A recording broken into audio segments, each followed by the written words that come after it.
বীরভূম থেকে পুষ্পিতা বাসুরি নাম্বার 691 মাধ্যমিকের তৃতীয় স্থান অধিকারী এবং রাজ্য মহিলাদের মধ্যে প্রথম স্থান অধিকারী নিউ ইন্টিগ্রেটেড গভর্নমেন্ট স্কুল থেকে পুষ্পিতা বাসুরি।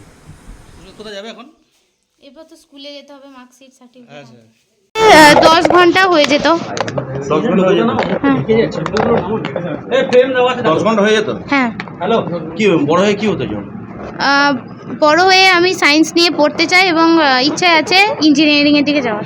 কতক্ষণ পড়াশোনা করতে? মানে ওই তো বললাম যে স্কুল বাদে 10 ঘন্টা করার চেষ্টা করতাম। মা বাবার কত বড় অবদান? মা বাবার খুবই অবদান।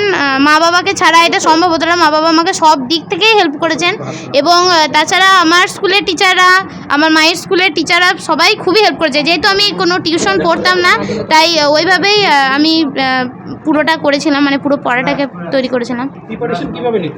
প্রিপারেশান আমি নিজে আনসার লিখতাম এবং সেগুলো টিচারদের দিয়ে চেক করিয়ে নিতাম। এভাবেই করেছি। আর সব টেক্সট বুকগুলো খুঁটিয়ে পড়তাম এবং তাছাড়া প্রয়াস মক টেস্টের মানে টিচাররা আমাকে বিভিন্নভাবে হেল্প করেছিলেন, আমার ডাউট ক্লিয়ার করে দিয়েছিলেন, কীভাবে আনসার লিখতে হবে সেটা শিখিয়ে দিয়েছিলেন। এভাবেই মানে আমি নিজেকে প্রিপেয়ার করেছিলাম। স্কুল পরীক্ষায় ভালোই হতো, স্কুলে ফার্স্টই হতাম। লাস্ট তোমার রেজাল্ট কিরকম হয়েছে?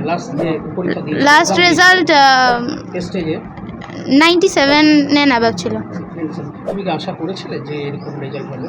এতটা আশা করিনি যে থার্ড হবো, আশা করিনি, মানে ভালো হবে সেটা জানতাম। এখন তোমার কি অনুভূতিটা কি এবং তুমি কাদেরকে ধন্যবাদ, এই যে এত ভালো রেজাল্ট হয়েছে তাদেরকে ধন্যবাদ? আমি মানে আমার মা বাবাকে, স্কুলের টিচার, আমি বারবারই বললাম, এবং আমার মাদের স্কুলের টিচার, আমার স্কুলের হেড স্যার, সবাইকে আমি মানে আন্তরিকভাবে ধন্যবাদ দিতে চাই। তারা পাশে ছিলেন বলেই আজকে আমি এই জায়গায় আসতে পেরেছি।